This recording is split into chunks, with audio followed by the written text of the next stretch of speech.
Bem-vindos à nossa webconferência intitulada Covid-19 e a comunidade Latinx. Técnicas para reduzir o estresse, o estigma e o uso de substâncias. Meu nome é Fabrícia Prado, sou trabalhadora social clínica licenciada no estado da Geórgia. Estarei apresentando para vocês a versão traduzida ao português desta webconferência, que foi originalmente gravada em inglês, tendo como anfitriã Maxine Henry, a co-diretora do Centro Nacional da Associação Nacional Latina de Saúde Mental e Abuso de Substâncias. Antes de apresentá-los, a apresentadora convidada de hoje, aqui estão algumas breves instruções sobre essa webconferência. Esta webconferência foi gravada e também arquivada para reprodução futura. Também será dublada ou legendada em espanhol. Uma cópia da apresentação de hoje também será disponibilizada após esta webconferência e teremos também uma parte de perguntas e respostas que foi originada na webconferência ao vivo e também esta parte foi traduzida aqui para o português para ser apresentadas a vocês. Para os participantes da webconferência ao vivo, foi solicitado que eles preenchessem uma breve pesquisa ao final da conferência. Esta é uma avaliação de satisfação que é muito importante para o trabalho que o ATTC faz e nos dá a oportunidade de melhorar esforços de treinamento. Embora não tenhamos garantido créditos de educação continuada para este evento, nós planejamos fazê-lo para eventos futuros. Um certificado de conclusão pode ser enviado a você mediante solicitação por e-mail após a conclusão da pesquisa da avaliação de satisfação. Vamos começar por apresentar o Centro Nacional Hispânico-Latino de Treinamento e Assistência Técnica em Abuso de Substâncias e a nossa equipe. O Centro Nacional Hispânico-Latino de Treinamento e Assistência Técnica em Abuso de Substâncias se encontra na Associação Nacional Latina de Saúde Mental e Abuso de Substâncias, a NALBA, que é uma organização sem fins lucrativos localizada no Novo México. A NALBA foi criada para suprir a necessidade de uma voz nacional unificada para as populações latinas na área de saúde mental e para chamar a atenção para as grandes disparidades existentes nas áreas de acesso, utilização, pesquisa baseada em prática e pessoal devidamente treinado. A missão e o objetivo da NALBA é influenciar a política nacional de saúde mental, eliminar disparidades no financiamento e acesso aos serviços e melhorar a qualidade dos serviços e os resultados de tratamento para as populações latinas. Para cumprir nosso objetivo de fornecer liderança nacional em saúde mental latina, a NALBA escolheu 6 grandes áreas de foco: a expansão da capacidade direcionada a serviços e a força de trabalho nas áreas de saúde mental e abuso de substâncias para latinos, práticas estabelecidas e baseadas em evidências para o tratamento de abuso de substâncias e saúde mental para latinos, esforços legislativos para aumentar o número de conselheiros, terapeutas ou outros profissionais dedicados ao abuso de substâncias e saúde mental, financiamento para transtornos concomitantes do abuso de álcool e outras substâncias, a crise de opioides na comunidade latina e a prevenção do suicídio. O diretor executivo da NALBA é o senhor Fred Sandoval. O nosso ATTC faz parte da rede ATTC, que é um recurso internacional multidisciplinar para profissionais da área de serviços de tratamento e recuperação de drogas. Estabelecido em 1993 pelo Departamento Americano de Administração de Serviços relacionados ao abuso de substâncias e saúde mental, chamado SAMHSA, a rede ATTC é composta por 10 centros regionais nacionais, 6 centros internacionais de HIV financiados pelo PERFAR, 2 centros de áreas de enfoque nacional e um escritório de coordenação de redes. Juntas, a rede atende a todos os 50 estados dos Estados Unidos, Distrito de Colômbia, Porto Rico, Ilhas Virgens Americanas e as Ilhas do Pacífico de Guam, Samoa, Palau, Ilhas Marshall, Micronésia e Ilhas Marianas. Os ATTCs internacionais do HIV atendem ao Vietnã, Sudeste Asiático, África do Sul e Ucrânia. Aí no mapa você pode ver todos os ATTCs baseados nos Estados Unidos.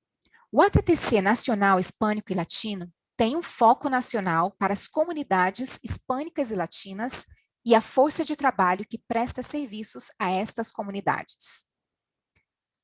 A missão do Centro Nacional Hispânico-Latino de Treinamento e Assistência Técnica em Abuso de Substâncias é fornecer treinamento de alta qualidade e assistência técnica para preparar a força de trabalho que atende comunidades hispânico-latinas no campo de saúde mental e tratamento e recuperação de drogas. Alcançamos isso disseminando e apoiando a implementação de práticas estabelecidas e aquelas em estado de desenvolvimento, baseadas em evidências para melhorar a prestação de serviços, promover o crescimento de uma força de trabalho diversificada e culturalmente sensível e abrir as portas de acesso a serviços de prevenção, tratamento e recuperação de alta qualidade. Estamos comprometidos em aumentar a equidade em saúde e o acesso a abordagens eficazes que sejam culturalmente e linguisticamente apropriadas. O ATTC conta com a equipe do Dr. Pierluigi Mancini, diretor do projeto, Maxine Henry, co-diretora do projeto, e Ruth Yanes, como assistente administrativa executiva. A Associação Nacional Latina de Saúde Mental e Abuso de Substâncias também abriga a nossa organização irmã, o PTTC, o Centro Nacional Hispânico Latino de Treinamento e Assistência Técnica em Prevenção. Forneceremos informações de contato ao final desta conferência web.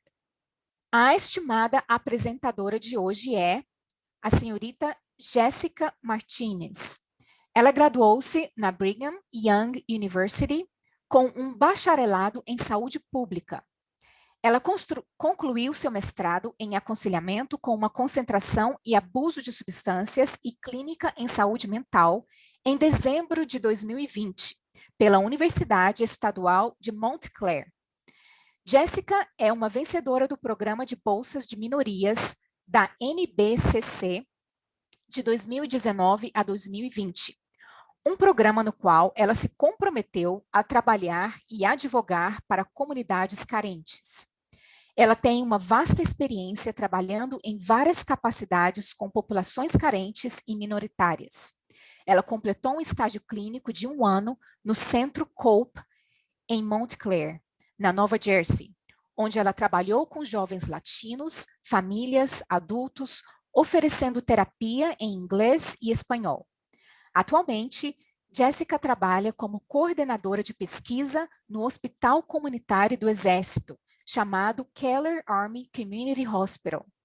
E também é uma especialista em programas comunitários no Centro COPE. Os interesses de pesquisa de Jéssica incluem disparidades da saúde entre as populações minoritárias, resultados de saúde e implementação de competência cultural na prestação de cuidados de saúde. Jéssica, é uma honra incrível trabalhar com você hoje. Estamos ansiosos para a sua apresentação. E agora passamos a palavra a você. As palavras que vocês escutarão a partir de agora é uma tradução em verbatim das palavras usadas pela apresentadora durante esta webconferência ao vivo. Muito obrigada, Maxine, por esta apresentação tão amorosa. Olá a todos, estou muito feliz por estar aqui. Muito obrigada por se juntar a nós nesse momento. Eu realmente espero que você possa tirar algo bem proveitoso dessa apresentação. Então, nós vamos estar falando sobre como você pode ver, a partir do título, da Covid-19, algo que eu sei que estamos todos cansados de ouvir falar, mas nós vamos apenas pincelar sobre esse tema e vamos ver realmente como isso tem afetado a comunidade latina e em termos de estigma, estresse e uso de substâncias. E em seguida, vamos revisar apenas algumas habilidades e técnicas que podemos usar como profissionais em nós mesmos, ou quando trabalhamos com ambos os clientes, ou com a família e amigos, com quem quer que seja que possa precisar. Então, esse webinar tem como objetivo fornecer uma visão geral sobre o estresse e o estigma. E, portanto, vamos começar com uma pergunta de enquete. Eu adoraria saber onde estão todos vocês que participam nos Estados Unidos. Onde você está morando atualmente ou se você está fora dos Estados Unidos. Eu gostaria muito de saber também. Então, após esta pesquisa, os resultados apontaram que dos participantes ao vivo desta webconferência, 32% estavam no Sudoeste, que é uma parte muito bonita do país. Próximo, mais alto, é o Nordeste, o que é ótimo, porque é de onde eu sou. Atualmente estou na Grande Nova Jersey. Temos também 2% do Caribe, 19% do Noroeste, uma parte muito bonita do país também, 12% do Sudeste e 13% do Centro-Oeste. Muito obrigada a todos por preencherem e responderem esta pergunta. Agora vamos dar início à apresentação. Como eu disse, tenho certeza que estamos todos cansados de ouvir e ler sobre a Covid-19. Mas acredito que isso realmente tem afetado profundamente cada um de nós de várias maneiras. Seja nós pessoalmente, talvez tenhamos ficado doentes com o vírus, ou os membros das nossas famílias. Talvez alguns de nós, infelizmente, tenhamos perdido alguém por isso, ou perdido nossos empregos, e as nossas carreiras tenham sido realmente afetadas. E tudo isso para dizer que fomos afetados por isso de várias maneiras sem precedentes. E a comunidade latina tem sido desproporcionalmente afetada pela Covid-19.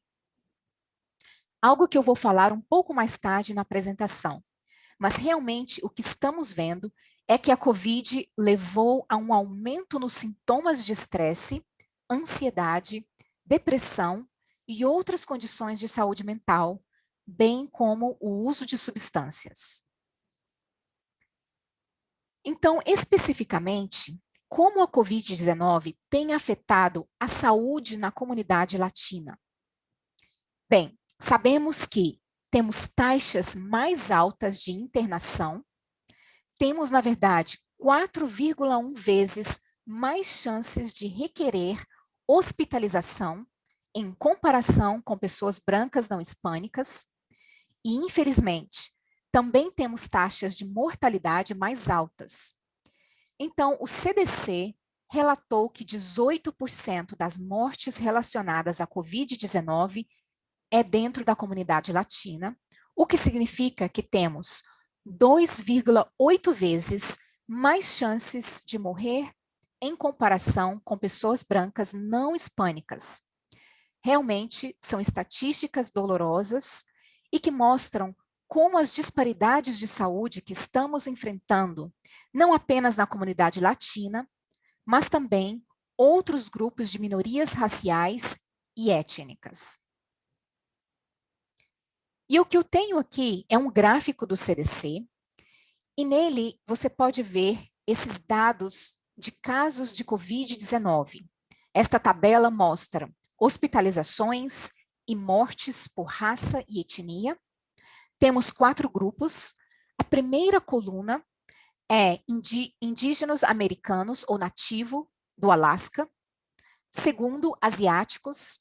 Terceiro, negros ou afro-americanos. E a última coluna é hispânicos ou latinos. Então, você pode ver aí, em todo esse quadro, temos os 4 grupos ou minorias étnicas raciais. Todos os 4 têm casos mais altos de hospitalização, maiores casos de Covid-19 e maiores taxas de morte também. Então, o que isso tem a ver com estresse?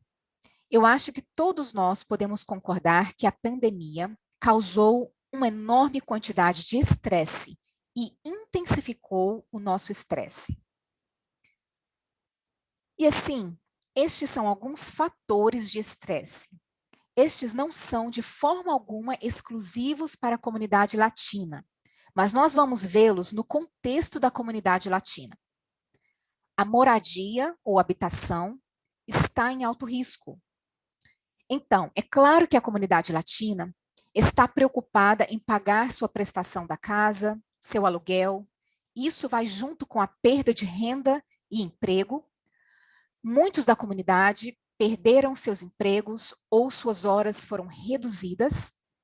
Há também uma incapacidade de acesso a cuidados de saúde em espanhol, que vai junto com a barreira linguística, bem como a falta de educação, e eu não quero dizer falta de educação acadêmica, mas ainda falta de educação quando se trata de saber sobre seus direitos e os recursos e serviços que estão disponíveis para você neste país, bem como em sua região, ou em sua cidade ou em sua comunidade. O status legal, é claro, é um outro grande fator de estresse. E voltando à perda de renda e não ter um plano de saúde, vamos tocar nesses pontos um pouco mais tarde, com mais profundidade, nos slides que se aproximam. E então vamos agora olhar para esses fatores. Quando se trata de perda de emprego e perda de renda, o Brookings realizou uma pesquisa em março de 2020. Como sabemos, esse foi realmente o início da pandemia. Foi quando o país entrou em paralisação e eles descobriram que 49% dos latinos entrevistados relataram que eles ou alguém em sua casa tinham recebido um corte salarial ou haviam sido demitidos. A pesquisa do Pew Research, eles realizaram uma outra pesquisa muito semelhante em junho de 2020. Então, aqui já havia passado alguns meses em confinamento, e na pandemia, aqui vemos que 61% da comunidade latina que foi pesquisada relatou que eles ou alguém em suas casas perdeu o emprego devido à pandemia, e em seguida, 70% relataram não ter um fundo de emergência.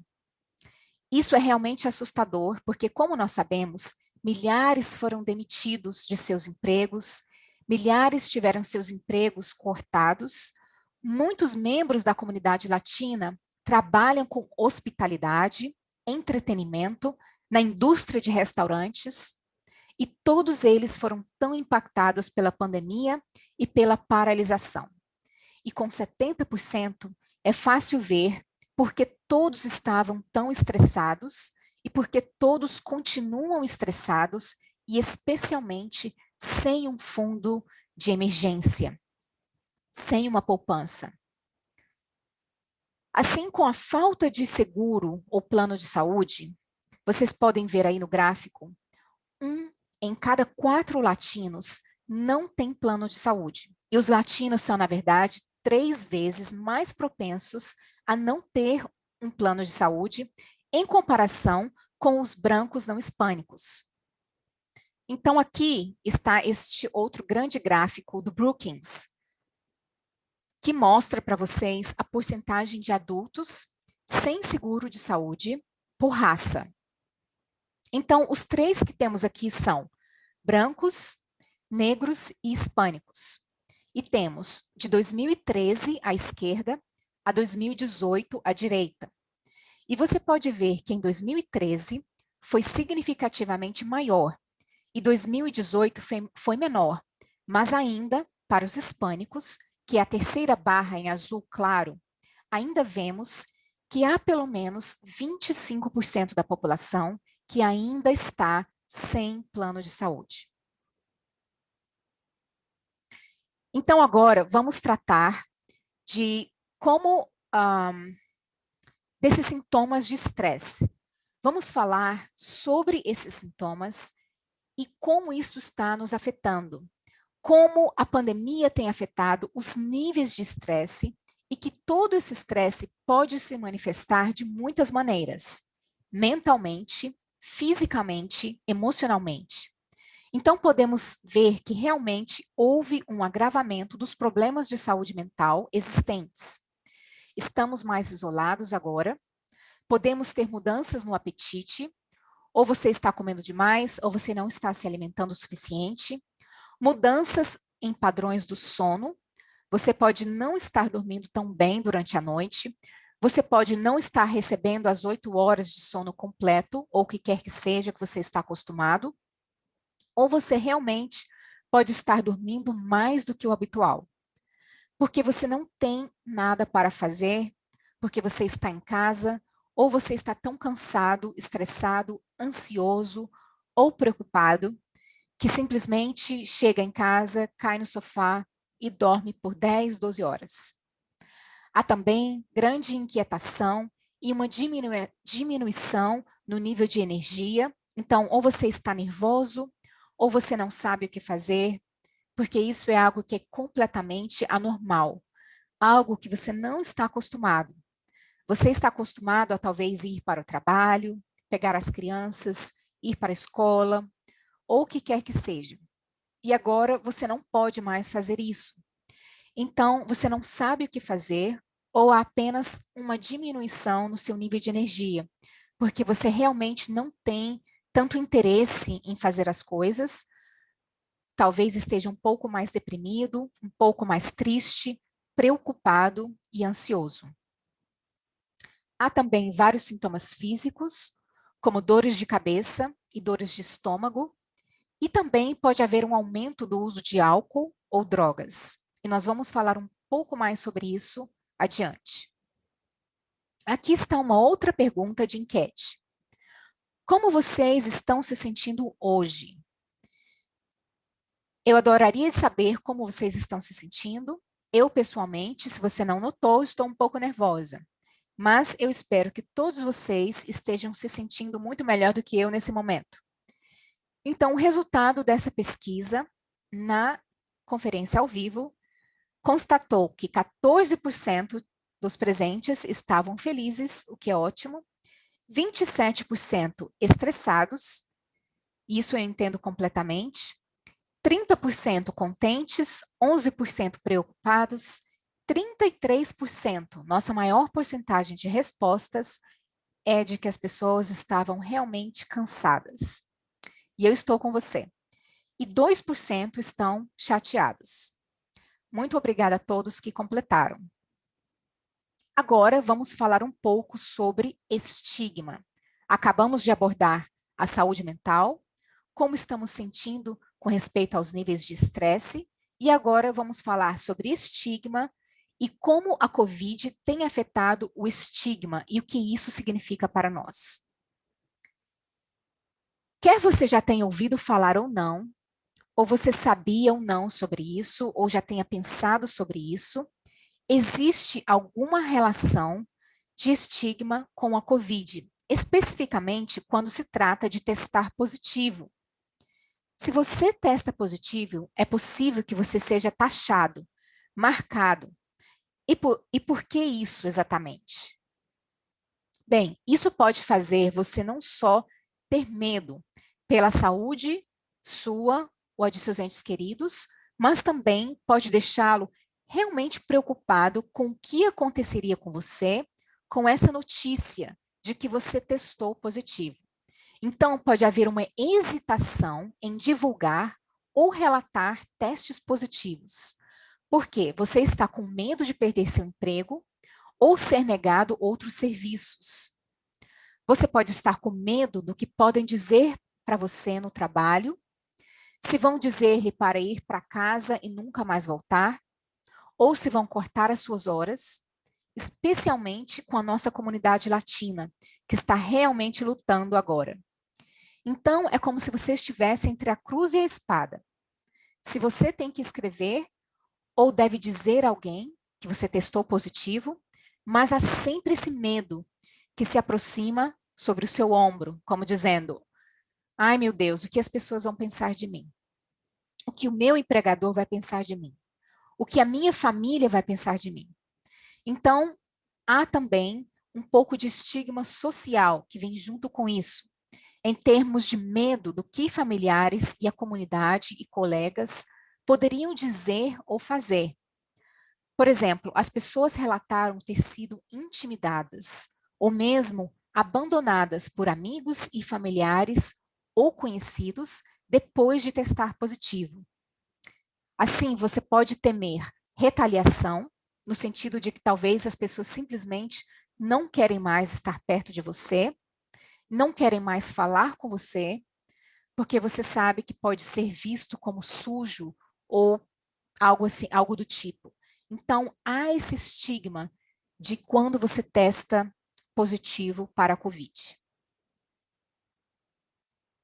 E, obviamente, o estigma afeta a nossa saúde mental, porque podemos estar isolados ou podemos nos sentir isolados, ignorados por nossa comunidade, por nossos amigos, por colegas que podem realmente mexer com as nossas emoções e a nossa saúde mental.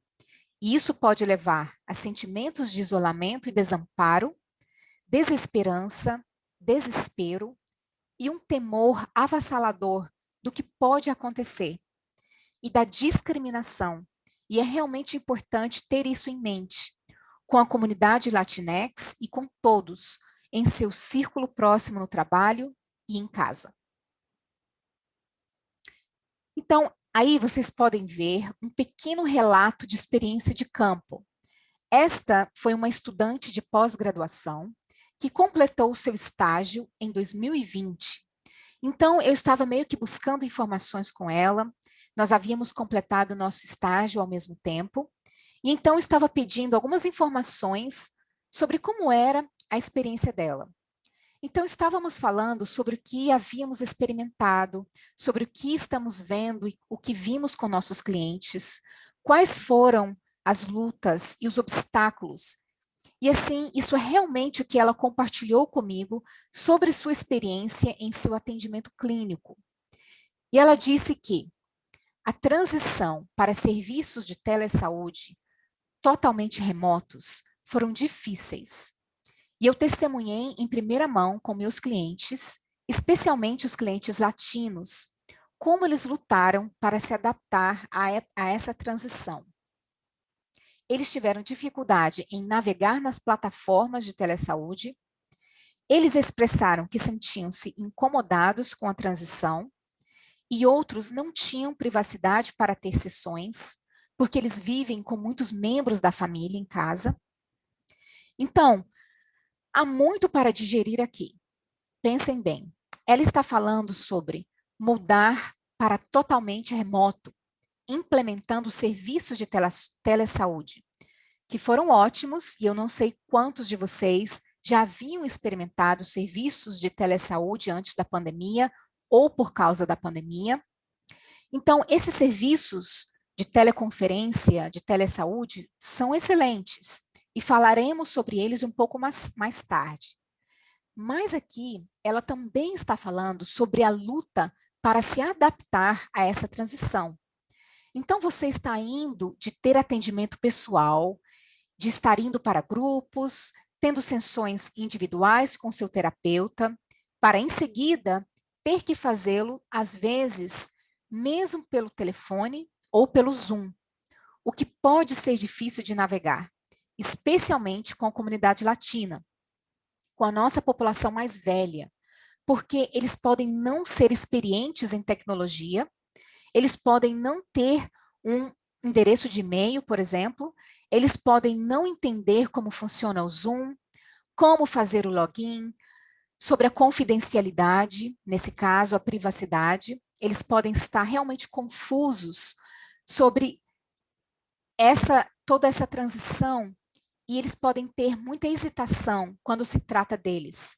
E isso vai com a falta de privacidade, porque eles podem até não ter um espaço seguro para que eles possam estar sozinhos e terem seus agendamentos, suas consultas via Zoom. Então, isso é realmente o que os terapeutas e os provedores profissionais de saúde estavam enfrentando e ainda estão enfrentando agora. Então, vamos ver um pouco mais sobre isso, como tudo isso tem afetado a saúde mental. Essa pandemia é completamente nova para nós. A pesquisa ainda está em andamento, nossa coleta de dados ainda está sendo feita, pesquisas ainda estão sendo realizadas, entrevistas ainda estão sendo completadas, mas as pesquisas preliminares que foram concluídas, pelo menos, bem como evidências anedóticas de provedores, de assistentes sociais, terapeutas e qualquer tipo de trabalho comunitário, serviços de saúde mental, tudo isso mostra que há uma tendência ascendente em sintomas adversos de saúde mental. Estamos falando de sintomas de depressão, ansiedade, muito estresse, isolamento. Quero dizer que não tínhamos opção. Em um certo ponto, tínhamos que nos isolar. Então, muitos sentimentos de frustração, raiva, preocupação e medo também. Medo sobre o nosso futuro, de se preocupar com a nossa saúde, sobre nossos empregos, todas as contas que temos que pagar. Então, há muita coisa acontecendo, mais do que o normal. Quero dizer, essas são coisas que nos preocupamos diariamente, é parte da vida. Mas adicionar uma pandemia e tudo estando fechado, perda de empregos, é astronômico o que estamos passando agora. Aqui estão algumas estatísticas sobre saúde mental e como as pessoas têm se sentido até agora. Então, o CDC realizou uma pesquisa alguns meses dentro da pandemia e estamos dizendo que fechamos em março. E isso foi realizado em junho de 2020. E eles queriam ver sobre o uso de substâncias, saúde mental das pessoas e ideação suicida neste momento. E eles descobriram que 52% de Latinx entrevistados relataram pelo menos um sintoma adverso de saúde mental e comportamental nos últimos 7 dias, e o Centro Nacional de Estatísticas em Saúde. Eles também fizeram uma pesquisa muito semelhante, desta vez de abril a dezembro de 2020, de modo que nos dá cerca de 8 meses de dados, ou mais. E todos os meses pairava constantemente entre 40% a 45% dos relatos de Latinx reportando ter sentido alguns sintomas de ansiedade e ou depressão. Nesse slide, que também é do CDC, vocês podem ver aí na tabela alguns indicadores de ansiedade ou depressão, com base nos últimos 7 dias. Então, aqui eu destacarei, eu não sei se isso é difícil para vocês verem aí no slide, mas aqui eu destaquei hispânico ou latino. E isso é de abril a junho, e são sintomas de ansiedade ou transtorno depressivo ou ambos. E vemos que isso fica constante em torno de 40% a 42% no início de abril, então ele não cai abaixo de 30%, que ainda é uma grande parcela da população reportando que estão se sentindo deprimidos ou ansiosos. Aqui é o mesmo gráfico, mas desta vez é de 30 de setembro adiante, até o início deste ano, 18 de janeiro de 2021. E aqui vemos um enorme aumento em outubro para 9 de novembro. Vemos que foi em torno de 48% em torno de dezembro e desceu um pouco para 46% a 44%. Pode ser por causa dos feriados. Talvez estejamos nos sentindo um pouco melhor aí, mas ainda há muita ansiedade e muitos sintomas depressivos. Temos todas essas estatísticas. Vemos que as pessoas estão estressadas, vemos que as pessoas estão experimentando depressão. E o que dizer sobre o tratamento e o que dizer sobre os serviços? Bem, sabemos que, historicamente, Apenas em todo o quadro, o acesso a serviços de saúde mental e tratamento, e recursos e educação é baixo, ainda menor para grupos raciais e étnicos minoritários. Assim, por exemplo, de 33% a 34% da comunidade latina realmente recebe tratamento para a saúde mental, em comparação com a média dos Estados Unidos, que é de 45%. Então, ambos os números são baixos, mas Latinx é ainda um pouco menor. E podemos assumir com segurança que esses números são ainda mais baixos agora, durante esta pandemia, durante este último ano, com as coisas fechando, lugares perdendo seu financiamento por causa de subsídios, ou simplesmente não ter pessoas suficientes que estão procurando serviços. Por isso, isso tem sido um momento muito difícil. Então, é como eu mencionei antes, muitos centros e agências fecharam e reduziu-se a quantidade de pessoas que eles são capazes de atender. Mas nós vimos uma transferência para a telesaúde, que tem sido uma grande coisa realmente, porque nós temos sido capazes de continuar oferecendo esses serviços. Nós somos capazes de continuar vendo as pessoas em uma base individual, temos sessões de terapia, às vezes não é o ideal, mas funciona para alguns de nossos clientes. Conseguimos continuar fazendo algumas sessões de terapia em grupo também, graças a plataformas de telesaúde como o Zoom. Então, nós temos sido capazes de continuar prestando esses serviços, o que é ótimo, porque embora há uma pandemia acontecendo, as pessoas não sofreram tanto uma interrupção em seu tratamento, em alguns casos. No entanto, estamos vendo algumas barreiras, como a falta de privacidade para poder engajar na terapia. Por exemplo, eu tive alguns clientes que disseram coisas como: eu não posso fazer telesaúde porque não há lugar seguro para mim em casa para eu poder ir, não há um canto, um quarto, um lugar para que eu possa ter a minha sessão.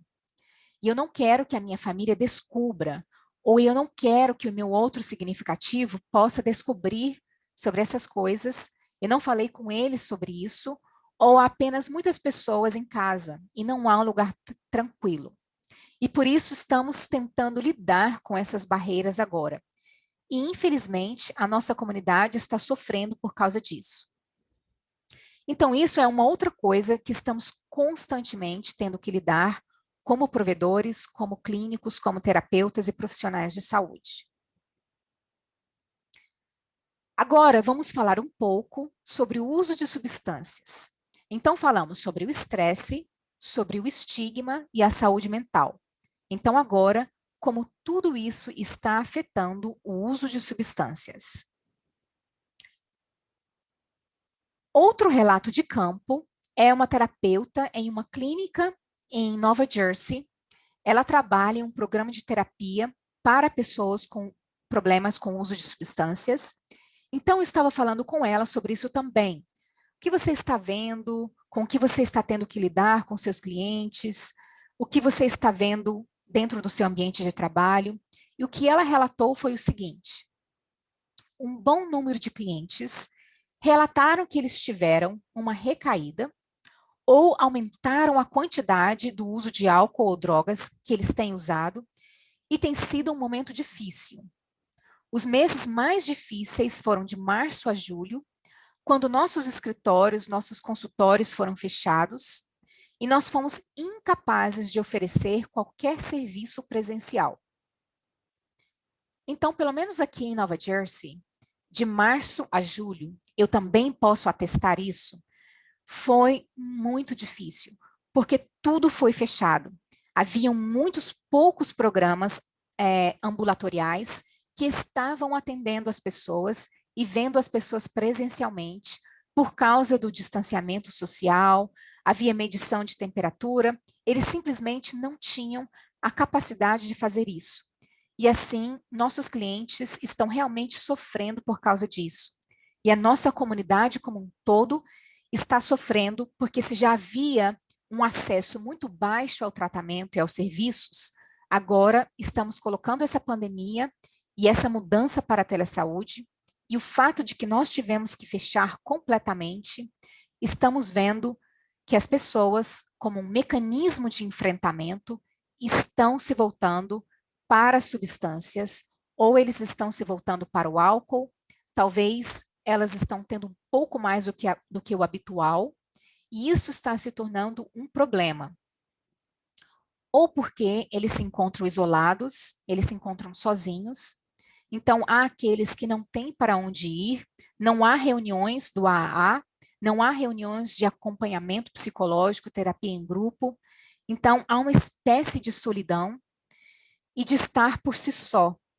E eles estão achando muito difícil essa contenção, porque eu quero dizer que é tão isolado estar por si mesmo, bem no meio da pandemia. Assim, o uso de substâncias e a Covid-19, novamente a mesma coisa com os dados de saúde mental, ainda estão sendo coletados, ainda se está realizando pesquisa, mas levantamentos preliminares, bem como evidências anedóticas de provedores como terapeutas, assistentes sociais, estão mostrando que o uso de substância está em ascensão, infelizmente. Assim, por exemplo, o Fórum de Política de Adições realizou uma pesquisa nos primeiros meses da paralisação. Nos primeiros meses da pandemia do ano passado, de abril a maio de 2020, eles entrevistaram 1.079 participantes. 4% dos entrevistados relataram ter tido uma overdose desde que começou a pandemia, e 20% relataram que o uso de substâncias, entre eles ou seus familiares, havia aumentado. E aqui temos um gráfico do CDC.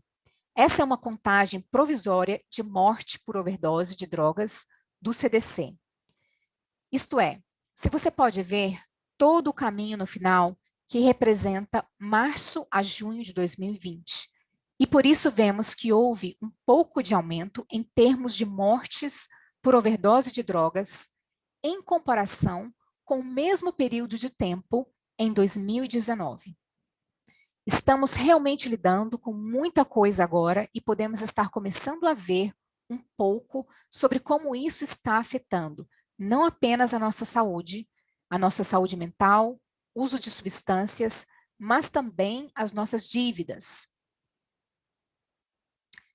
Então, essa é uma outra pesquisa que foi feita pela Vila de Recuperação. Se não me engano, esta é uma pesquisa com 1.000 americanos acima de 18 anos, também mostrando um aumento no uso de substâncias durante a pandemia. 55% dos participantes relataram um aumento no mês passado no uso do álcool e 36% também relataram um aumento no uso de substâncias ilícitas. Então, o que eu achei interessante e realmente perspicaz disso foi que eles perguntaram as razões para o aumento e eles pediram que as pessoas fossem introspectivas e realmente relatassem como por que você acha que isso está acontecendo? E 53% responderam que era para enfrentar o estresse, 39% para aliviar o tédio, 32% para lidar com sintomas de saúde mental, e assim, para mim, isso faz muito sentido. As pessoas estão estressadas, entediadas, ou seus sintomas de saúde mental estão voltando com força total. Ou eles estão piorando, porque eles estão presos em casa, sozinhos, estão vendo todas essas notícias trágicas e realmente tristes na televisão, na rádio, na internet, ou estão pessoalmente sendo afetados com um de seus entes queridos, ou seus amigos, ou a sua família, porque isso é quase não é de admirar o porquê isso está acontecendo. Quero dizer, é um mecanismo de enfrentamento. As pessoas estão se voltando para quase tudo que podem achar para ajudá-los a lidar com a dor, com a perda, com estresse e mesmo com tédio. Ou seja, se você está tão acostumado a ter uma rotina e está sendo empurrado para fora dessa rotina, isso realmente pode deixar você confuso e perdido e simplesmente depois tentando se ajudar. Então, vamos falar sobre o uso de substâncias ilícitas e a comunidade latina. Você vai ver que eu tenho um pequeno asterisco aí embaixo e você vai ver que isso diz pré-Covid. Então, estes são dados retirados da Pesquisa Nacional sobre Uso de Drogas e Saúde de 2020. É um recurso incrível e encorajo vocês a vê-lo apenas para que possa obter uma grande compreensão sobre os números e o que estamos lidando.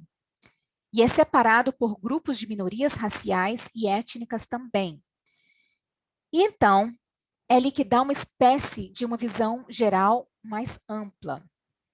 Então, esses dados, sim, é pré-Covid, por isso ele diz que é a partir de 2020, mas é realmente todos os dados que foram coletados e compilados e analisados a partir de 2019 e nos dá uma grande visão geral do uso de substâncias e do uso do álcool na comunidade Latinx. Nos dá números sobre o que a nossa comunidade está lidando, onde estão os fatores de risco e o que tem aumentado, o que diminuiu, o que está funcionando, o que não está funcionando. Assim, em 2019, 8,9 milhões de adultos Latinx relataram ter uma doença mental e ou transtorno de uso de substâncias. Uma parcela realmente pesada da população, então isso é realmente um aumento de 3,7%, já que pode não parecer muito, mas isso é centenas de milhares de pessoas. E também, em 2019, 2,1 milhões, ou 72,4% da população de adultos Latinx relataram estar lutando contra o uso de álcool. Então, eu realmente quero sentar com isso por um segundo e digerir essa notícia, essa informação. Porque este é provavelmente um dos números que realmente me faz pensar e refletir. Quando você vê 2,1 milhões, você realmente pode pensar como isso não é muito, mas isso é especificamente quanto ao uso do álcool. Isso é 72,4% da população, que é 3/4 da população latina estão lutando contra o uso de álcool, e eu só posso pensar como número, eu só posso imaginar que os números são ainda um pouco mais altos agora com a pandemia. Talvez estejamos bebendo um pouco mais de vinho no final do dia para desestressar e descontrair. Talvez estejamos bebendo cervejas depois de um longo dia ou no final de semana, ou algo assim. Então, isso é apenas para gerar um pouco de reflexão. E 1,8 milhões, ou 3,7% do total da população Latinx, agora, acima de 12 anos de idade, relataram um transtorno de uso de opioides. Outro grande pedaço da população. Muito trabalho que precisa ser feito, mas isso novamente, como eu estava dizendo anteriormente, é apenas para nos dar uma visão geral sobre o que estamos lidando e realmente refletir sobre como as coisas estão se apresentando agora, que temos todas essas outras coisas para nos preocuparmos por causa da pandemia. Agora temos outra pergunta de votação, um pouco de tempo para vocês meio que tomar um fôlego e também para que vocês possam pensar e responder. Alguém ou algum de vocês notou um aumento nos sintomas de saúde mental, no estresse e o uso de substâncias em seus clientes? Nem precisa ser realmente clientes, pode ser amigos, famílias, até mesmo você ou na sua comunidade. Sim ou não? Então, nessa webconferência ao vivo, 97% disseram que sim, e 3% disseram que não. E agora, o que vamos fazer? Eu lancei todas essas estatísticas, esses gráficos, esses números, e você pode estar pensando, ok, Jéssica, muito obrigada por toda essa informação maravilhosa, mas o que eu vou fazer com isso? Nós vamos entrar, então, nessa sessão, nessa parte da apresentação, sobre como podemos gerenciar, sobre como podemos manejar tudo isso. Quando estamos trabalhando especificamente com a comunidade Latinx, há algumas coisas que eu sinto que devemos levar em consideração. Devemos ter no fundo da nossa mente quando estamos fazendo qualquer tipo de trabalho comunitário, seja fazendo atendimento clínico ou programas comunitários de saúde, educação, etc. Então, em primeiro lugar, barreiras. Não há surpresa aqui. Linguagem, há uma falta de recursos em espanhol, há muito mais agora, com certeza, e eu vou dizer que há muito mais agora do que antes, mas ainda há um longo caminho a percorrer. Há também uma falta de profissionais de saúde mental e uso de substâncias que falam espanhol. E isso para dizer, por exemplo, que eu, vindo de Nova Jersey e crescendo em Nova Jersey, eu falo espanhol, mas onde eu fiz o meu estágio, eu era a única terapeuta que falava espanhol lá, e por isso era um pouco difícil e às vezes um pouco desanimador, porque eu era a única ali. E quando eu tive a oportunidade de trabalhar com todos os clientes Latinx, para eles isso foi como um sopro de ar fresco, foi um alívio, porque eles falavam, ai meu Deus, muito obrigada, como nós podemos, como fomos a tantos outros programas em clínicas procurando alguém, procurando ajuda, mas ninguém falava espanhol. De modo que para mim era como se eu soubesse que havia um problema, mas vê-lo em primeira mão, testemunhá-lo assim, ouvindo dos meus clientes, eu realmente não tinha percebido a grande disparidade que havia. E isso é algo que é importante ter em mente, muitas vezes, por causa da falta de recursos de educação em espanhol, pela falta de pessoal clínico de língua espanhola e provedores e profissionais de saúde, e isso pode ser uma enorme barreira. Então, eles vão pensar como não há ninguém lá fora que possa me ajudar, então eu não vou procurar serviços ou não vou procurar ajuda. Outra barreira enorme é que, naturalmente, não é exclusiva da comunidade Latinx, mas certamente é uma grande parte para nós, é financeira. Pode ser por falta de ter um seguro de saúde ou por não termos planos, condições suficientes de pagar. Quero dizer, tenho certeza que todos sabem, saúde mental e tratamento de uso de substâncias não é brincadeira, especialmente se você tem que pagar do próprio bolso, é muito difícil se você não tem seguro, e há muitas organizações que fazem descontos, realmente tentam trabalhar com as condições da população, fazer pagamentos baseados em renda, mas ainda assim, se estamos falando de sessões individuais, semanais de terapia, terapia em grupo, isso pode ser uma enorme barreira, especialmente se você não pode pagar pelo tratamento, porque tem que escolher se paga pela sua sessão de tratamento ou se coloca gasolina no carro, ou se, por exemplo, tem que ir trabalhar para pagar o aluguel e coisas assim.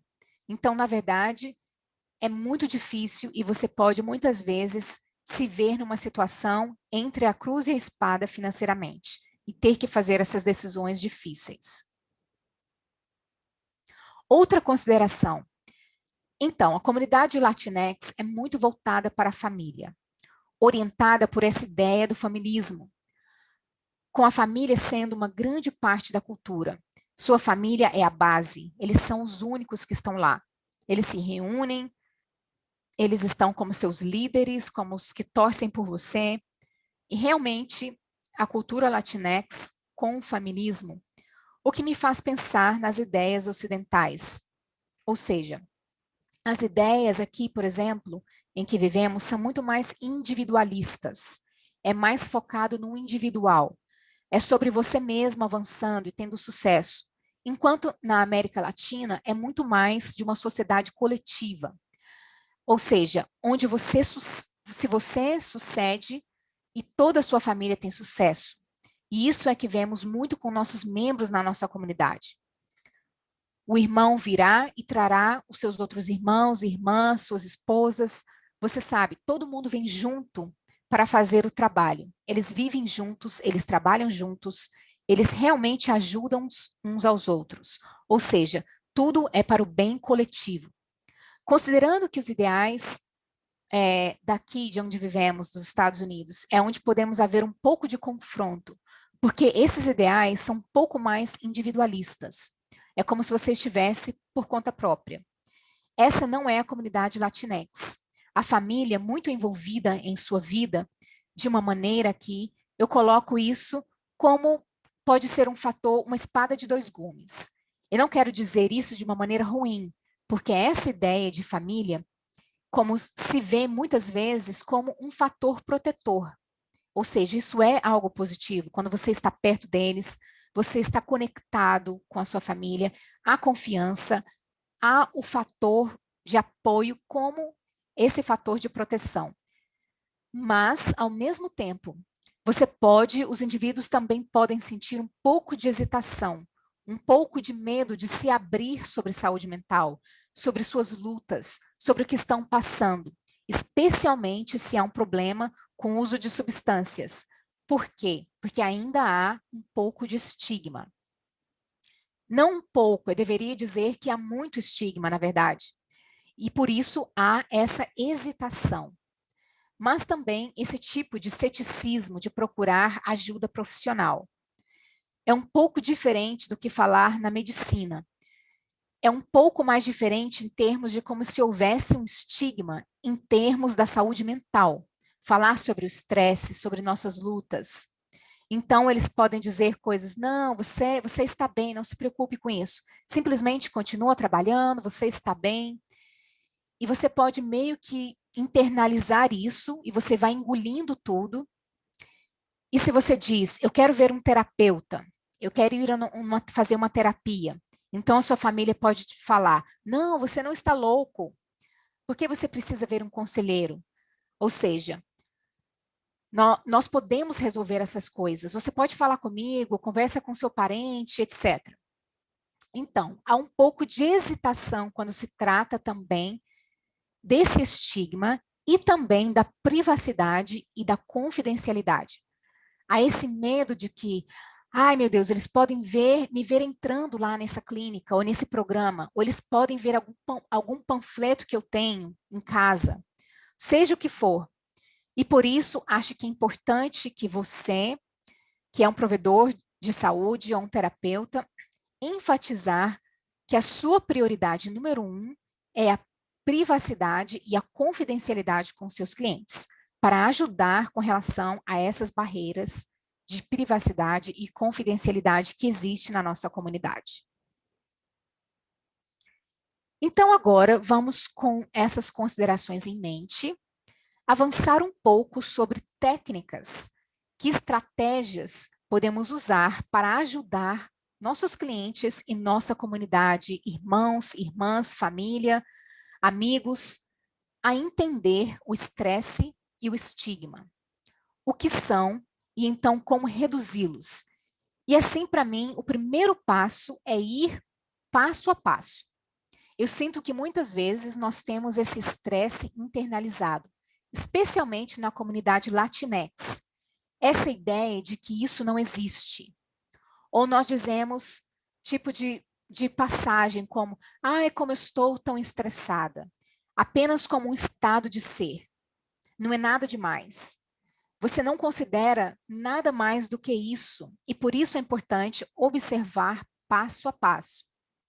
Bem, você está estressado. O que está te estressando exatamente? E como isso afeta você? E o que pode ser estresse? Porque muitas vezes, por exemplo, como eu me lembro quando eu estava na escola, eu dizia aos meus pais, nossa, eu estou tão estressada. E a minha mãe dizia, o quê? Não, você está bem, bola para frente. Você está bem, você não está estressada, tudo que você tem que fazer na vida é ir para a escola, você não tem mais nada com o que se preocupar. E essa ideia, com isso, escutando essas coisas, então eu não podia dizer sim, mas eu estou estressada. Ouvindo que isso não é nada demais, me afetou de outras maneiras. E só foi mais tarde que eu vinha perceber que eu estava apenas engolindo tudo, guardando tudo, mas isso foi o que me disseram para fazer. Foi isso que eu vi meus pais fazerem, meus avós. Então, eu acho que é importante acabar com isso. Isso de pensar que bola para frente, você não está estressado. Realmente definir o que é, e então, a partir daí, identificar quais são os gatilhos, os estressores, quem, o que, por quê.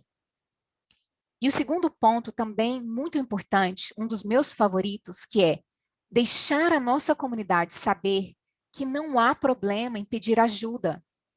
O que eu quero dizer com isso é validar essas experiências, empatizar, normalizar. Eu acho que é muito importante falar sobre isso, normalizar essas conversas, os sentimentos, as emoções e as experiências, porque eu acho que é tão difícil pedir ajuda externa, porque você está com medo de não só talvez ser julgado ou criticado, mas também talvez de como você vai ser visto.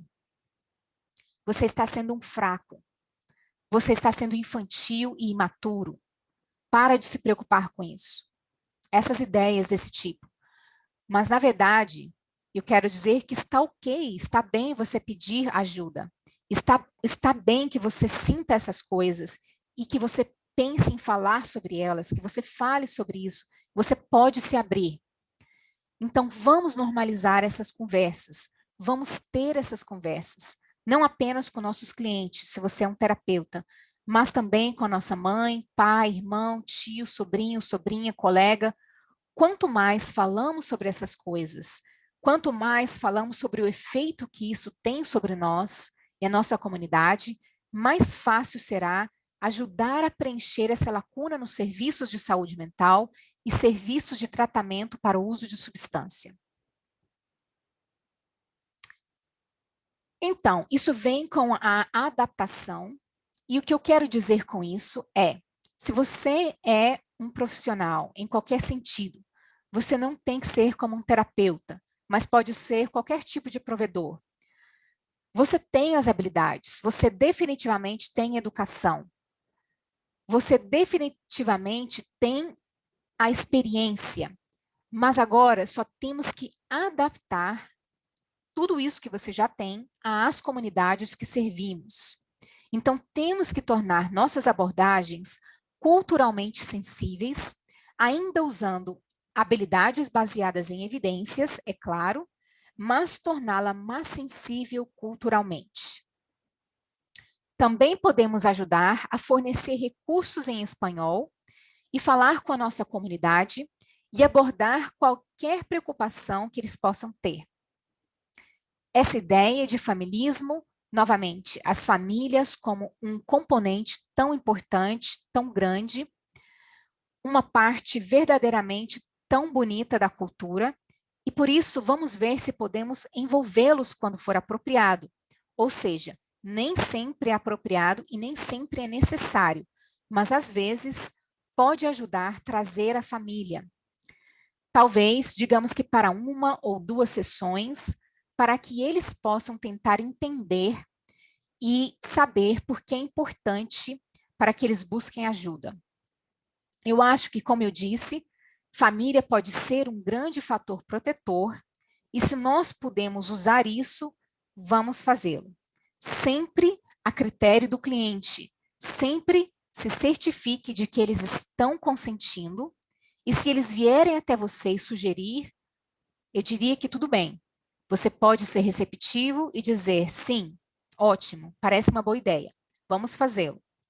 Mas tem que haver o consentimento do cliente. E este último ponto eu considero e gosto muito, porque é sobre como incorporar esses ditados coloquiais ou frases e refrões populares. Então, eu tenho certeza que esse aí é bem popular.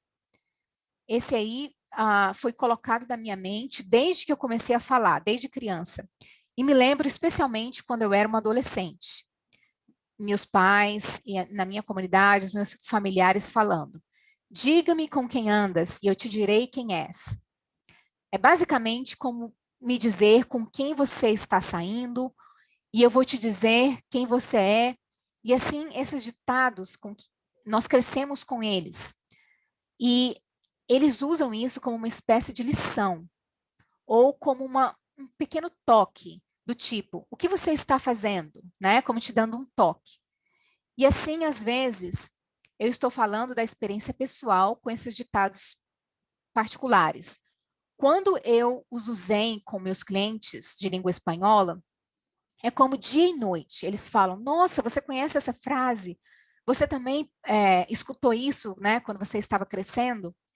E isso ajuda a construir essa relação, esse relacionamento de confiança com o cliente. E vamos falar isso no próximo slide. Mas eles não te veem tanto quanto uma figura de autoridade. Eles começam a te ver como um profissional, obviamente, também, mas eles começam a confiar mais e ficam mais dispostos a se abrir um pouco mais com você. Se você estiver interessado em ir além, nem precisa ser sobre ditos e ditados populares, mas sobre encontrar qualquer maneira de incorporar a cultura dos clientes, eu diria. Então, é importante fazer uso desses conhecimentos populares. Então, outra coisa é usar um vocabulário menos clínico, menos técnico, torná-lo um pouco mais coloquial, mais relaxado. É claro, ainda mantendo o profissionalismo. É como ser ainda um profissional, quero dizer, se é difícil para alguém se aproximar de um profissional, que às vezes nós somos o quê? Um completo estranho, e pedir ajuda, seja para contato regular, ou seja apenas para obter alguma informação ou alguma educação, ou às vezes eles precisam ser encaminhados para um outro serviço, ainda assim, pode ser um passo muito difícil para eles. Então, se você for um pouco mais relaxado, um pouco menos formal, pode ser que eles vão abaixar a guarda e estarem um pouco mais relaxados e dispostos a se envolver com você. A mesma ideia de abordagem centrada na pessoa, algo que ouvimos várias vezes, personalismo, interações amigáveis. A maioria da comunidade Latinx realmente aprecia essas interações calorosas, amigáveis. E nós cumprimentamos um ao outro, mesmo que sejamos de parte completamente diferentes da América Latina. Eu poderia ser de El Salvador, alguém pode ser da Argentina ou de outro lugar, mas nós nos tratamos uns aos outros como família, porque nós somos latino-americanos. Então, essa ideia de ser centrado na pessoa, de interações mais pessoais, mais amigáveis. E então, essa última, que vocês podem ver aí, é um ponto-chave. É a consciência do seu status. O que eu quero dizer com isso é o que você é. Por exemplo, eu sou um conselheiro, um terapeuta, ou um médico, ou qualquer tipo de profissional. Talvez você seja um educador, assistente social, psicólogo, o que quer que seja. Você é uma figura de autoridade e a comunidade Latinx vai vê-lo como tal. E então, eu acho que é muito importante para você estar ciente do seu status e o que isso pode significar para quem quer que seja com quem você esteja trabalhando, se é o seu cliente ou outra pessoa, para você estar ciente desse seu status, dessa noção de ser uma figura de autoridade, e se eles serão um pouco mais reservados, um pouco mais sérios, provavelmente. Mas se você tomar esses passos de realmente abrir-se em termos de torná-lo muito mais amigável, acolhedor, convidativo, e mostrando que você os aprecia e a sua experiência, e que você os valida, e que você tem empatia com eles, acho que isso é muito válido para construir essa confiança com eles e formar uma grande aliança terapêutica. Então, o que podemos fazer? É o que temos discutido todo esse tempo, o ativismo e a educação, realmente educando a si mesmo, educando aos outros, lendo sobre o que está acontecendo agora na comunidade, estando a par de quais são as lutas que estamos enfrentando atualmente, quais são as disparidades, o que pode ser feito, quais são as lacunas, e em seguida passar essa informação.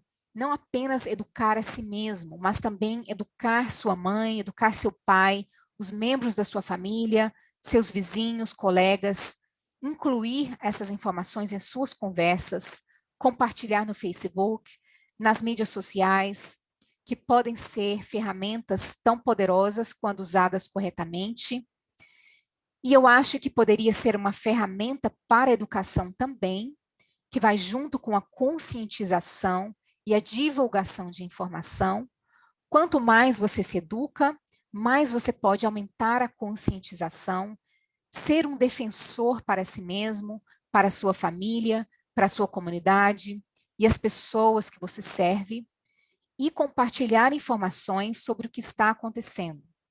Isso também vai junto com a normalização da conversa sobre esses temas e os pontos finais de ser uma ponte para trabalhar com outros profissionais ou com outros membros da sua comunidade para ajudar a aumentar os serviços de saúde mental e uso de substâncias para a comunidade Latinx.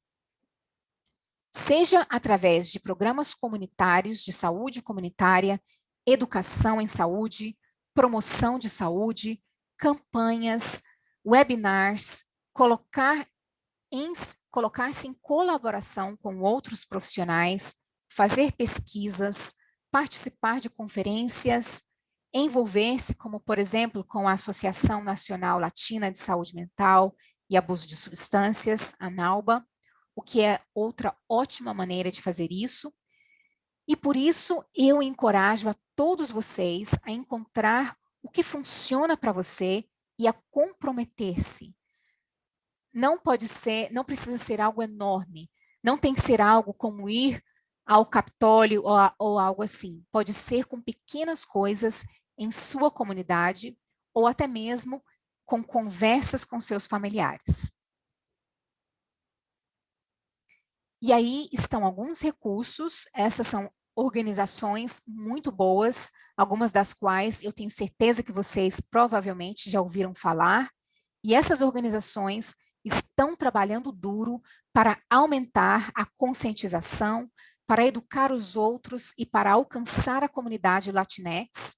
Então, eu definitivamente encorajo todos vocês a darem uma olhada nesses recursos e ver como você pode estar envolvido se isso é algo que você gostaria de fazer. Aí vocês têm também nesse material que estará disponível para vocês todos esses recursos de pesquisa para vocês darem uma olhada depois, se precisarem de mais alguma informação.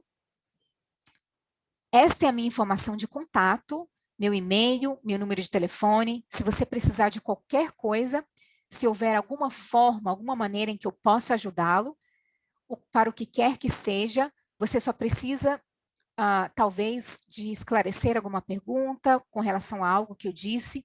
Por favor, sinta-se à vontade para entrar em contato comigo. E por e-mail, provavelmente, é a maneira mais fácil para que eu possa me comunicar com você.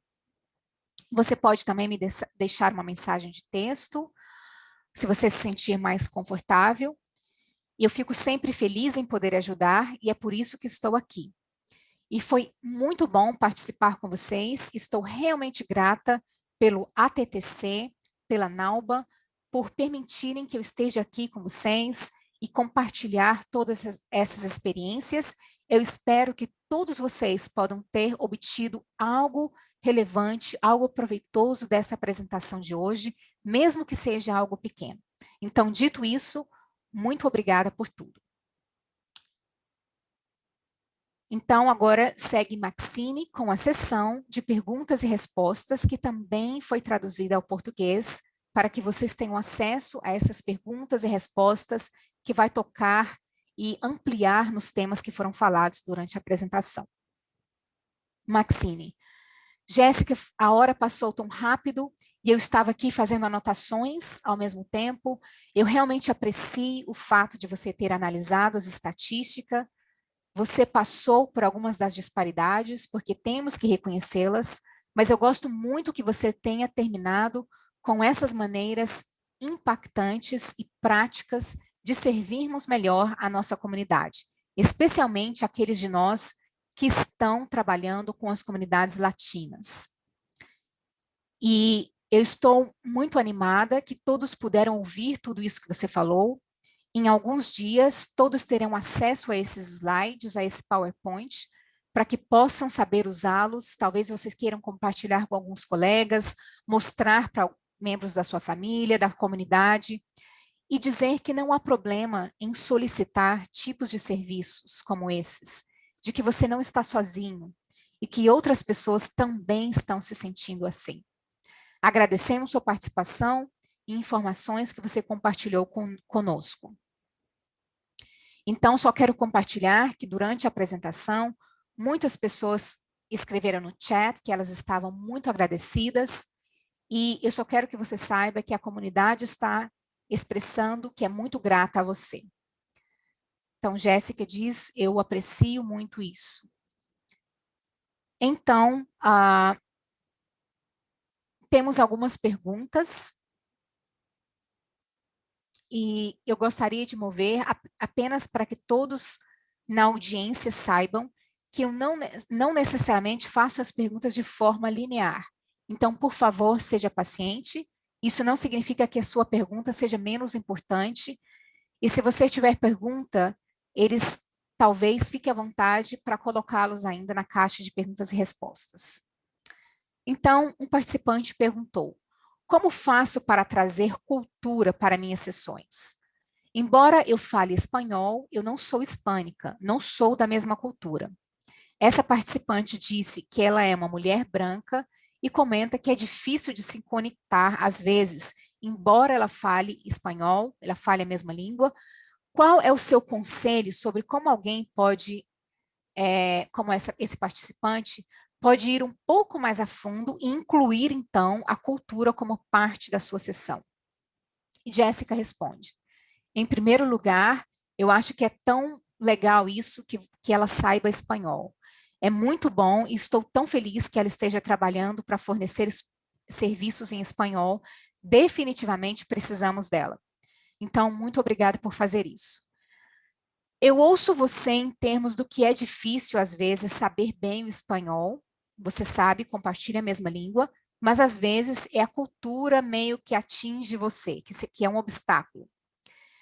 Então, eu não sei se você já tentou isso, mas acho que uma boa abordagem é sempre perguntar ao seu cliente sobre o que você pode me falar um pouco mais sobre isso, ou vamos dizer que eles são dominicanos ou mexicanos. Então, o que parece, porque você está mostrando que pode falar a língua, mas também quer saber mais sobre o que você deseja que eles lhes ensinem, ou seja, perguntar um pouco mais, me diz um pouco mais sobre isso, para que você possa ter uma compreensão melhor do que eles estão passando. Acho que é sempre um bom ponto de partida para aprender mais sobre a cultura e os convida a ouvir. Qualquer latino ficará muito feliz em falar sobre sua própria cultura com você e ensinar um pouco sobre ela.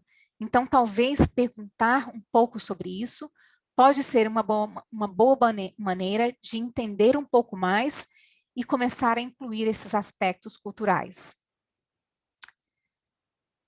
Maxine, muito bem, perfeito. Não sei se você concorda comigo, Jéssica, mas para adicionar a sua resposta, descobrimos que isso pode ocorrer mesmo dentre os latinos, servindo latinos, porque é tal que temos uma variedade de cultura, até mesmo entre as culturas latinas. Eu tenho herança mexicana-americana, você e seus pais são de El Salvador, então podemos praticar as coisas de maneira um pouco diferentes, ou dizeres, podemos usar palavras diferentes em espanhol. Então, você pode falar sobre isso. Talvez isso também ajude algumas das pessoas que estão aqui, que são de origem latina, mas talvez possa algumas dessas mesmas dicas possam ser usadas para não assumir que todos os latinos ou latinas terão a mesma formação cultural. Jéssica, sim, com certeza, há alguns aspectos em comum. Quero dizer que há alguns pontos comuns entre os latinos, que podem estar na comunidade latina em geral, mas sempre haverá tantos aspectos culturais diferentes. Uma vez que você comece a identificar, essa pessoa é do México, essa pessoa é de El Salvador, da Colômbia, Equador, então haverá um pouco dessa curva de aprendizagem.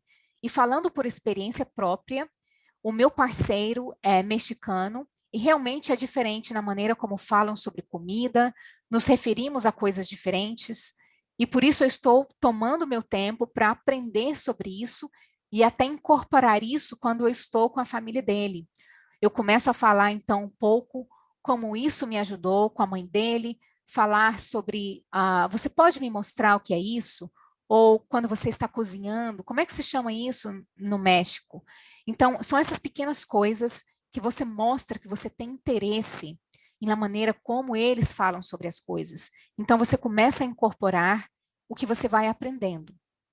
Acho que isso ajuda, pode ser diferente, mas se você tirar um tempo para aprender sobre as diferenças, acho que isso ajuda muito com o vínculo e a conexão.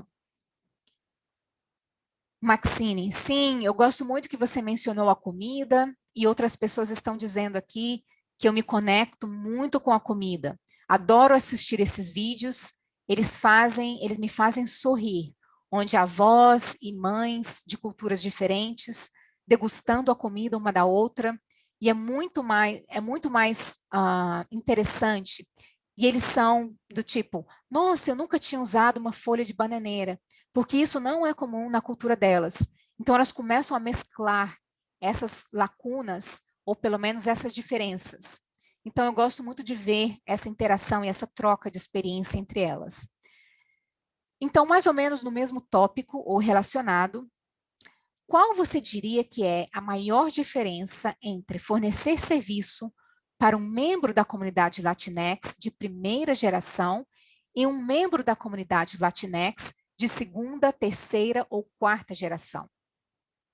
Jéssica, essa é uma boa pergunta. Eu acho que a diferença talvez seja a aculturação, porque eu acho que quanto mais tempo, como se estivesse na terceira, quarta, quinta, sexta geração, não é que sejam menos latinos, eles podem navegar pelas coisas um pouco melhor aqui, se isso fizer sentido.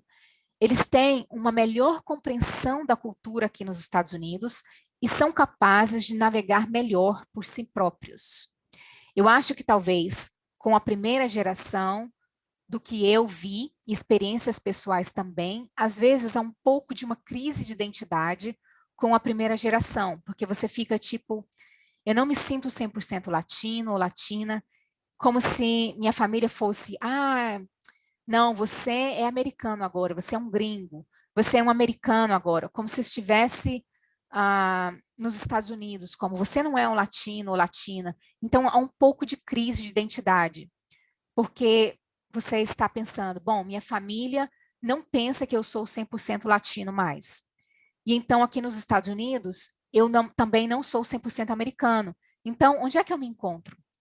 Então, pode ser um pouco difícil nesse sentido. Quero dizer, como se houvesse um pouco de uma crise de identidade e você meio que se descobre onde você se encontra e tenta abraçar suas raízes e também navega na cultura ocidental, na cultura americana.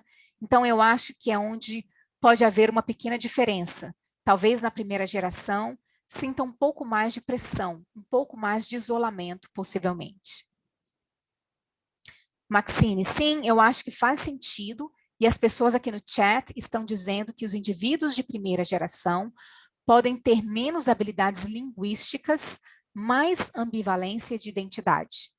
Descobrimos que quando as pessoas migram para esse país, ou imigram para este país, devo dizer, que eles não conhecem a configuração do terreno que podem estar se mudando para uma cidade realmente grande e vieram de um pequeno povoado ou vice-versa.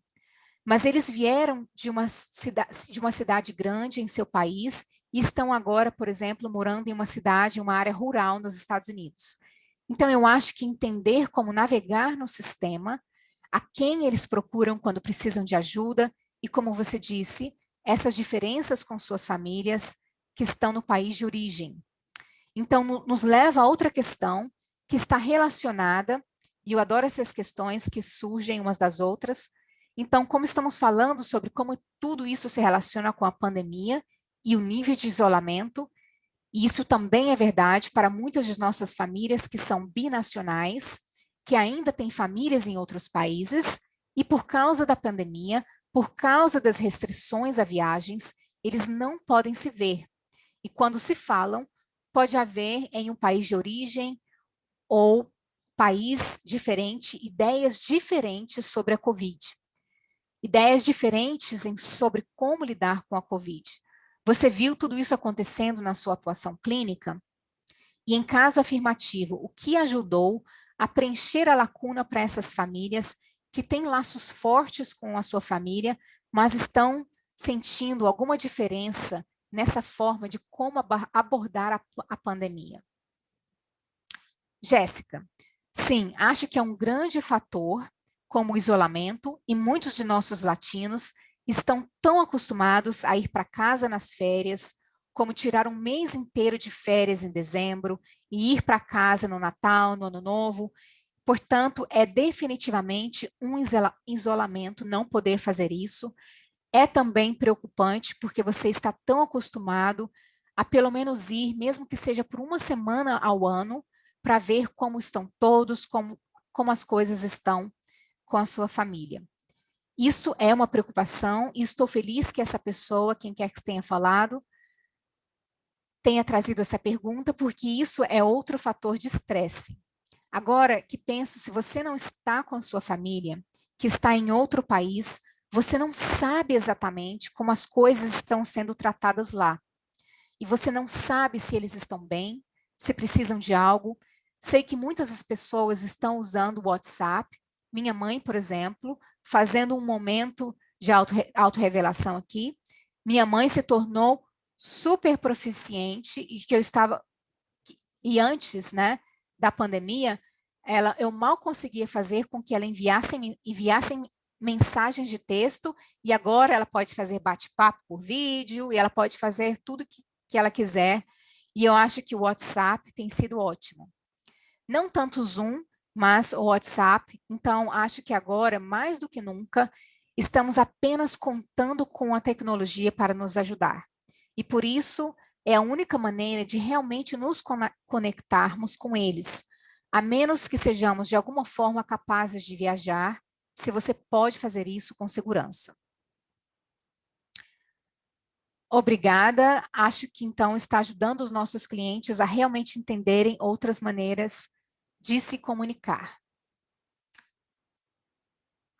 Estamos preocupados, todos estamos todos passando por isso, mas temos que pensar que vai ficar tudo bem, nós vamos encontrar maneiras de nos conectarmos. E Maxine continua. Muito obrigada. No início da sua apresentação, tivemos algumas perguntas sobre como os números que você estava nos mostrando, em comparação com aqueles que não são hispânicos ou latinos, pois, obviamente, você sabe que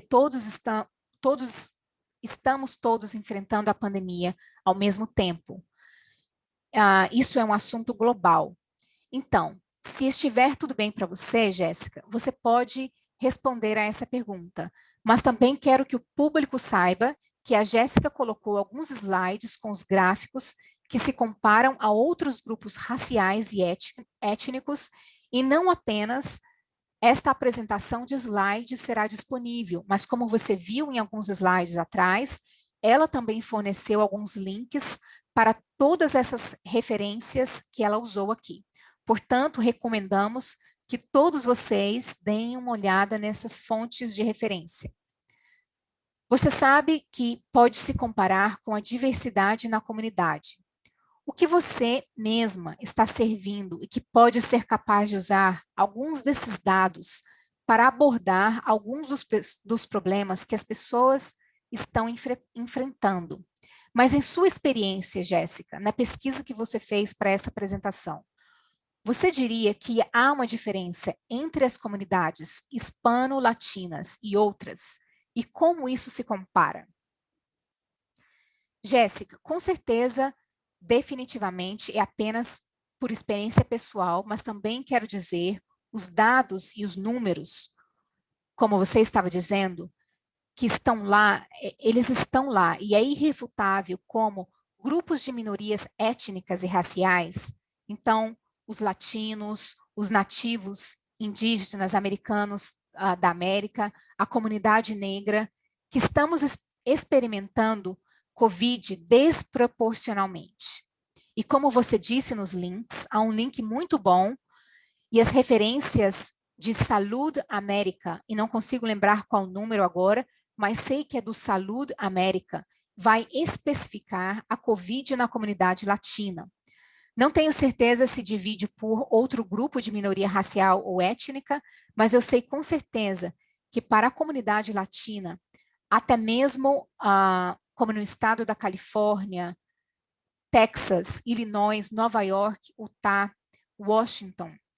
Então, você pode ver exatamente como os latinos estão sendo afetados em comparação com outros grupos nesses estados. Então, com certeza, eu diria que sim, há uma grande diferença. Maxine, obrigada e acho ótimo que você esteja dizendo que esta ferramenta mostra estado por estado. Você sabe que muitos de nós praticamos porque as regras do seguro têm o suficiente para praticar via telesaúde. Nós estamos praticando localmente, regionalmente, nacionalmente, em todo o país. Então, temos que estar cientes das diferenças entre estado a estado. No início de sua apresentação, você falou sobre a diminuição dos serviços durante a pandemia devido a fechamentos, uma diminuição no financiamento ou perda de financiamento e como isso impactou os serviços. Você pode falar sobre como isso afetou os agentes comunitários de saúde ou promotores? Meu pensamento é que sabemos que eles desempenham um papel tão vital nos serviços de saúde para comunidades latinas e outras comunidades de cor. Você pode falar sobre como isso afetou essas funções e a comunidade a que servem? Jéssica, claro, a COVID afetou quase todos os setores e os trabalhadores comunitários de saúde do CHW, que são os trabalhadores comunitários. São muito queridos por mim, porque foi isso que eu comecei a fazer quando recém saída da faculdade.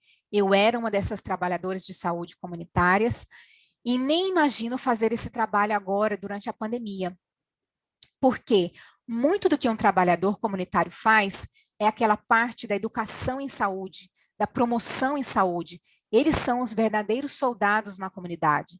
Eles são os que estão saindo, estão fazendo divulgação à comunidade. Eles vão porta a porta. É como o que chamamos, quando eu estava trabalhando em uma organização sem fins lucrativos, como uma trabalhadora comunitária, eles estão fazendo as apresentações em escolas, em clínicas de saúde qualificadas pelo governo federal. São eles que fazem muito do gerenciamento de casos, gerenciamento conectando pessoas a recursos para a ajuda do governo, como bolsas do WIC, Vale Refeição, Medicaid e coisas assim. Definitivamente, adorei que alguém fez essa pergunta e mencionou isso. Esses trabalhadores comunitários são muito atingidos porque eles são incapazes de fazer isso agora. É muito difícil, eu não consigo nem imaginar como eles estão agora, pelo que eles estão passando. Eles devem estar fazendo um trabalho incrível, tentando fazer a transição, porque muito do que eles fazem está na comunidade, no local. Eles são como soldados de infantaria e ainda assim estão fazendo essa transição para o mundo online. E, na verdade, eu não consigo nem imaginar ter que fazer tudo o que eles fazem de maneira virtual. Maxine. Sim, exatamente. E nós ouvimos anedoticamente de outras agências parceiras que eles, às vezes, eram os primeiros a perder o emprego, ou se não estivessem perdendo seus empregos necessariamente, mas que a questão dos equipamentos de proteção pessoal foi uma grande coisa. Estou vendo como foi racionado no início da pandemia. Então, assim, os promotores é qualquer um de vocês que desempenha esse papel e sofreram, então, pelo racionamento dos equipamentos de proteção pessoal. Eu quero agradecer pelo que fazem todos aqueles que fazem parceria com esses indivíduos que desempenharam um papel tão importante. Obrigada, e você sabe que sinto que é uma decisão e uma ação para todos nós, como provedores, para ir e realmente promover a parceria com os promotores de saúde. Porque, como você disse, eles são os soldados, são os que estão indo à frente, eles são os que estão saindo e estão conectando com a comunidade e ajudando a normalizar o acesso aos serviços quando eles não estão disponíveis e quando estão disponíveis. Vamos ver, então, a próxima pergunta. Você falou sobre algumas estatísticas da NSDA, Pesquisa Nacional sobre o Uso de Drogas e Álcool. Alguém quer que você aborde sobre a estatística de 72,4% das pessoas que admitiram ter problemas de uso de substâncias? Você pode falar sobre como essa pesquisa é feita, se é autorrelato, ou onde eles obtêm as informações e apenas nos deem um pouco mais de informação sobre essa estatística? Jéssica, sim, eu acho que era 70% de álcool ou uso de álcool, mas com certeza muito disso é baseado em pesquisa autorrelatada. É por isso que leva um ano inteiro para ser coletado, porque eles, na verdade, se não estou enganada, eles farão como o alcance, a coleta de dados por telefone, pesquisas online e coisas assim. Eles vão entrevistar milhares e milhares de pessoas nos Estados Unidos, e eu nem consigo me lembrar de cabeça o número, mas posso enviar um e-mail para informá-los mais detalhes. E vocês podem também acessar o link que eu tenho nas referências, e vocês vão ver que é uma entrevista com 1.000 pessoas e são autorrelatadas. Algumas delas também acho que foi compilado de relatórios do Estado de quantas pessoas eles atenderam com transtorno do uso de opioides, problemas de saúde mental, e eles compilaram alguns dos dados, se não me engano. Maxine, sim, nós na NAUBA e no ATTC e nosso PTTC usamos bastante os dados do NSDA, é uma ferramenta muito importante. Todos os anos, mal podemos esperar que saia para que possamos descobrir como estão as tendências, com autorrelato de informações. Todo nós sabemos que é autorrelato, mas é uma ferramenta muito útil e recomendamos fortemente que todos vocês saibam, se não estão familiarizados com ela, que deem uma olhada. Mais uma pergunta. Jéssica, há alguma intervenção que você acha que é menos útil para os membros da comunidade Latinx que estão lutando contra o uso de substâncias? Jéssica, essa é uma boa pergunta. Vou ter que responder ao participante se houver uma maneira de fazer isso depois. E Maxine comenta, podemos sim, e acho que nós realmente encorajamos todos a se juntarem e fazerem parte da nossa própria rede social e também dar uma olhada em nosso trabalho na nossa página do Facebook. Vou colocar aqui para vocês. Voltaremos a essa resposta e eu também estou me perguntando, Jéssica, se não for necessariamente uma intervenção que seja menos útil, mas também a abordagem da intervenção. Então, podemos abordar qualquer intervenção com algum desse respeito cultural de que você falou em seus slides.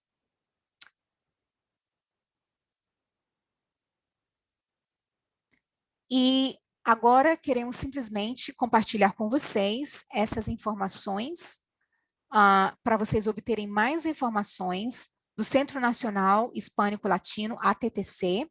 Vocês podem entrar em contato para mais informações e gostaria que vocês também tivessem acesso, mais uma vez, aos contatos da apresentadora. E vamos fazer mais uma pergunta. Vou deixar aqui na página que mostra para vocês as informações da NAUBA e do ATTC. Você consegue informações sobre as comunidades indocumentadas e a vacina para a COVID? Este indivíduo trabalha com uma grande população de indivíduos que são indocumentados e está perguntando se você conhece algum recurso onde eles possam encontrar informações sobre a vacina. E Jéssica responde: eu acho muito importante que trouxeram isso à tona. Infelizmente, eu não tenho uma resposta, porque isso é algo que eu estou lutando comigo mesma para meus clientes e as comunidades com as quais eu trabalho. É encontrar informações, e isso é apenas outro grande obstáculo para nós. Sobre essa população indocumentada, que é uma grande parte da nossa comunidade, e eles são realmente a espinha dorsal. Então, quero dizer, se alguém estiver apenas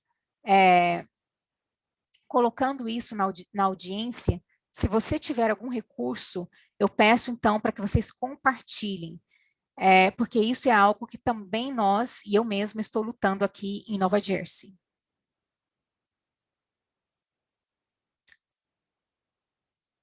Agora, nós tínhamos uma pergunta no início da apresentação, onde eles perguntaram se o uso de substâncias ou álcool impactou o diagnóstico de ser positivo para a COVID. E agradecemos os membros do nosso público por ajudarem, fornecendo alguns recursos. Então, a pergunta é: as pessoas com resultado positivo também estão lutando contra o uso de álcool e substâncias? E Jéssica compartilha: sim, e não tenho certeza de quais recursos foram compartilhados. Tenho certeza de que eles são excelentes e obrigada a todos. Não consigo ver o chat, mas obrigada por colaborarem com esses recursos. Há dados do CDC, se não me engano, que mostram que as pessoas que tiveram resultado positivo para a COVID também estão lidando com o uso de substâncias e isso pode colocá-las em risco de mais complicações. Então, é preciso estar atento.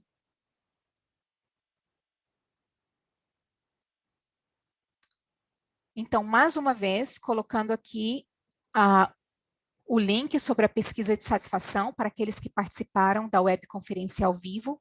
Queremos mais uma vez agradecer a Jéssica e queremos mais uma vez reforçar que vocês possam, então, entrar em contato e juntar-se à rede da NAUBA, e vocês podem, então, estar mais a par e receber informações de primeira mão de eventos que acontecem dentro da NAUBA e do ATTC. Você pode entrar em contato direto com o Dr. Mancini, diretor do projeto, com a co-diretora Maxine Henry ou com Ruth Yannis. Então, mais uma vez, queremos reforçar a vocês que participem das próximas reuniões e que vocês possam também ver as gravações, os materiais que estão disponíveis em inglês, português e espanhol. Muito obrigada pela sua participação e que todos tenham um ótimo dia. Obrigada.